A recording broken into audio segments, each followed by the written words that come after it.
What's up, boys? Today I want to talk to you all about Dragonflight. Obviously, expansion's going to be coming out in a day or two. I haven't made too many videos about it, but rest assured I am excited, and I want to talk to you all in this video about why. So, Dragonflight has been met with a lot of very, very strong skepticism. I wonder why. But the fact is that I think the expansion will probably be better than Shadowlands and hopefully also better than BFA. I don't think this is completely copium, although I'm sure it's part of the equation, and I want to talk to you all about why I think that.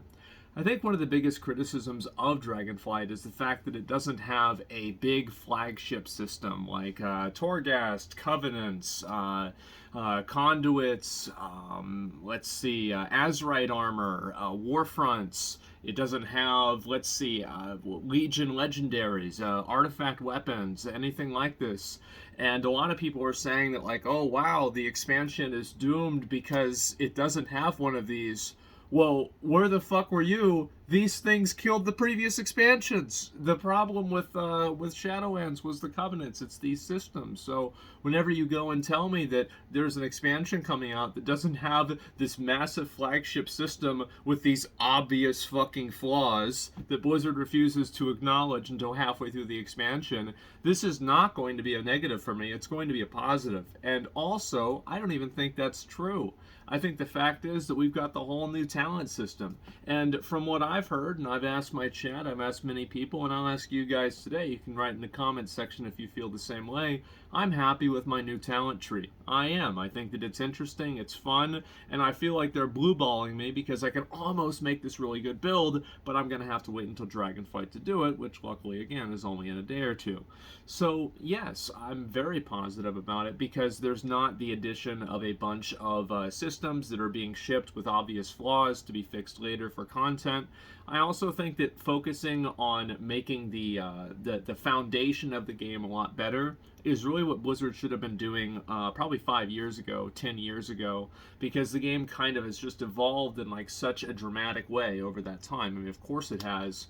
That it's time that they need to kind of come back, pull back, and look at how the foundation of the game is doing and how the actual players are experiencing the game. And I think this is what the talent system does very well. And I would argue that the talent trees that they're adding in, or they've already added in, are more transformative to the game than nearly anything else they've ever done. Usually, it's like with Mythic Plus, if you do PvP, you don't give a fuck about it. To be fair, everybody does need Covenants and Shadowlands, unfortunately. But overall, I would say, if you're not max level, you're not thinking about Covenants. The thing with the talent trees is that they affect literally every single person that plays the game. So if you play WoW, if you are not even max level, you are still being affected by these talent trees. If you are max level, you get to change and do these talent trees differently. If you're a PvPer, you have the same talent tree, minus a handful of other ones, of course, for PvP talents. But in general, the talent trees are the most transformative change Blizzard has made in the game in a very, very long time.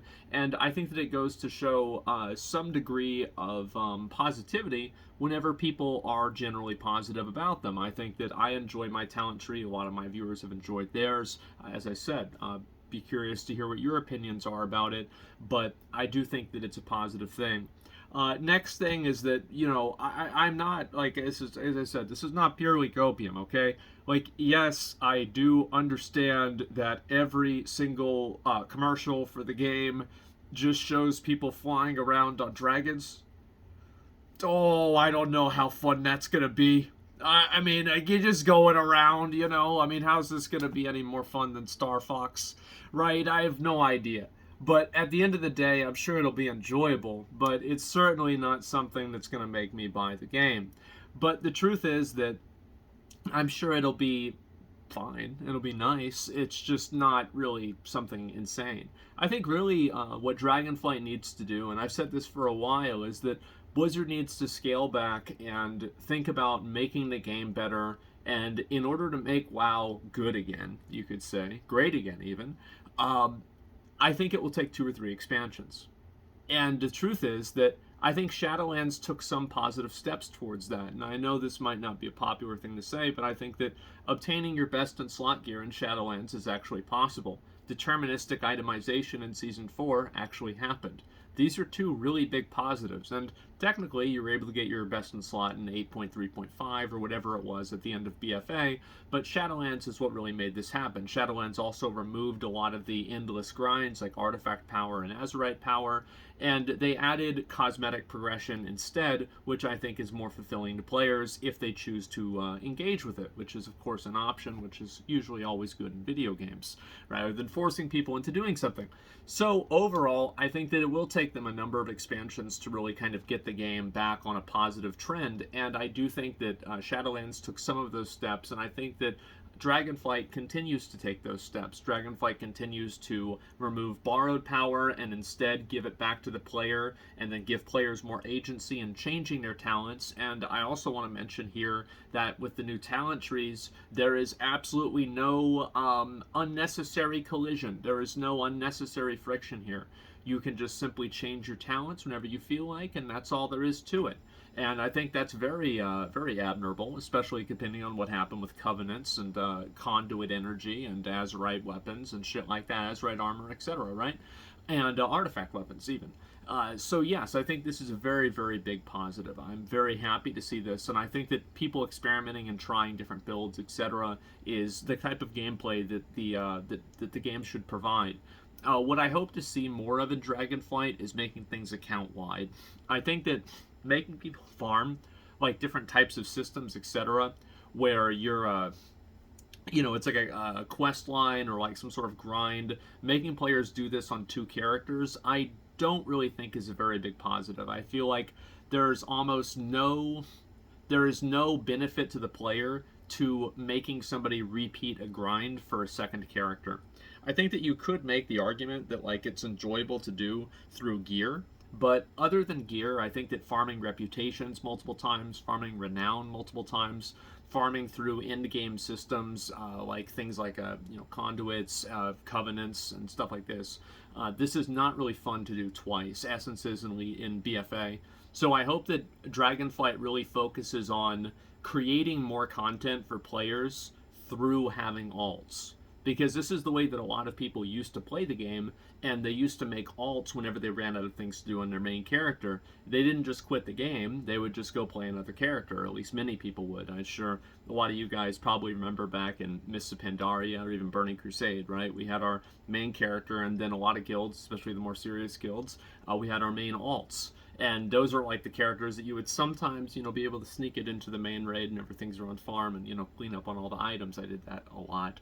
So overall, I think it's a big positive to give people the ability to play different classes and be able to experience different things in the game.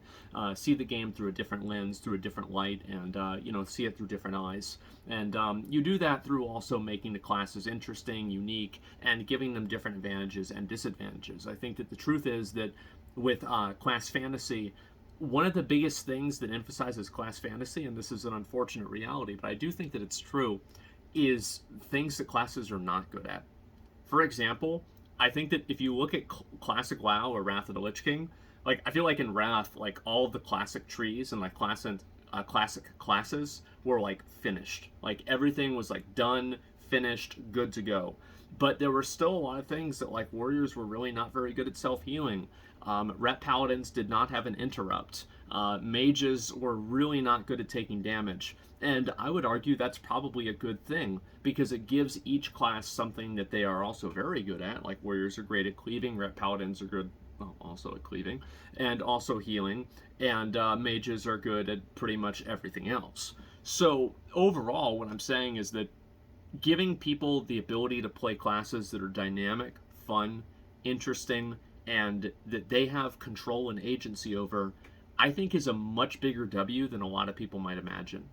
Because thinking about your class and about different talent choices you're going to make, I feel like a game wins whenever you think about it while you're at Taco Bell. Whenever you're not playing the game and you're thinking about playing the game, that means that you're dealing with a very good game.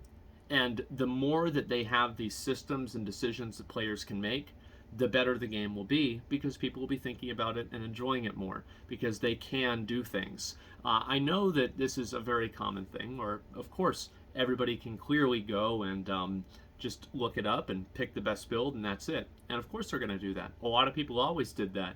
But I think the illusion of choice is still better than no choice.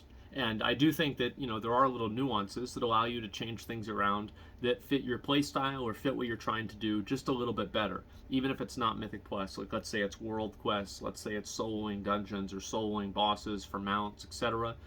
You can have a talent spec to do that, then theory crafting and building that can be really fun. I think a parallel to this would be the speed sets back in Legion with Agrimar's Stride, where you would have like a bunch of haste and speed, and you would be able to run really fast. Like that was a really cool meta game, and I hope that they make more of these meta games because I think they make the game a lot more complete and a lot more fun.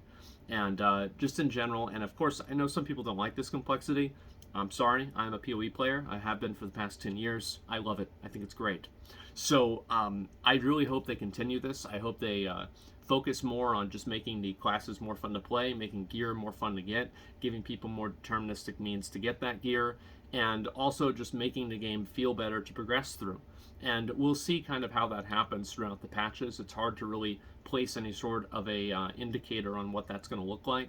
But I do hope that they don't just make every every patch effectively a new expansion. I feel like that's very demoralizing for somebody to get like their best in slot gear or as close to it as possible in a patch, and then the next patch that gets replaced with like World Quest gear or like normal mode gear from the next raid. Maybe that's how some people like it. For me personally, I feel like I like to look at gear as a tool, and that tool will allow me to move forward into the next level. But whenever the next level, everybody just already starts on the same place, basically, it doesn't really feel like you're moving forward at all. It just means it feels like you're getting reset. So I don't know exactly how they can solve that. I have no idea. But I am excited for Dragonflight. I think Dragonflight is... I didn't really want to raid seriously in Castle Nathria or any of the Shadowlands content, and I only raided really at the beginning of BFA, and I didn't even really want to be honest. I just kind of had to because I was still a guild master. But in Dragonflight, if my class is fun to play, if I enjoy it, and if I'm having fun, I might try and play the game a little bit more seriously and kind of try out and theory craft all this cool new stuff, because at the end of the day, I love WoW. I have for 15 plus years, and seeing a new way to play it makes it fun. And not having arbitrary roadblocks put in the middle of me and having fun is very refreshing. And I look forward to Dragonflight.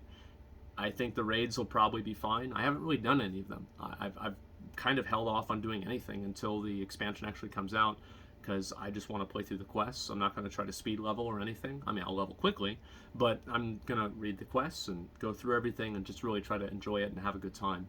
I'm not expecting Dragonflight to change my life. I'm not expecting to spend 18 hours a day playing Dragonflight for the next year and a half. I just expect to have fun, play a fun game that I've played for a long time, and I hope that even accidentally I'll enjoy it. So that's about it. I think that playing other games over the years has really kind of helped me have a much healthier outlook and expectation on WoW and video games, and I just really hope that Dragonflight is fun. But if it's not, there's a bunch of other things I can do too that I also find fun as well. So it's okay.